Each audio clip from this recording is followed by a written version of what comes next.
Eto guys, nagluto po ako ng sinigang na pata para sa aming hapunan guys. Ito, templado na po ito guys, lahat. Ayan po siya guys, nilagyan ko po siya ng gabi, sitaw, ayan po ang gabi, sitaw, okra, at saka kangkong. Meron din siling green. Ayan guys, siling green. Natimplahan ko na rin po ito ng pampaasim.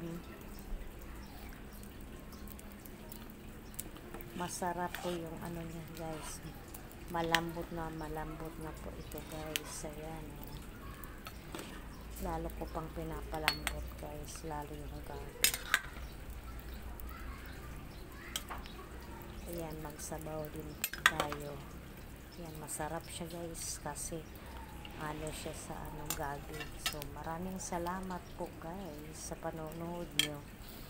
Madali lang to gawin guys. Try nyo rin po sa inyong mga bahay guys. So, ayun na po guys. See you in my next video. Thank you po. Bye.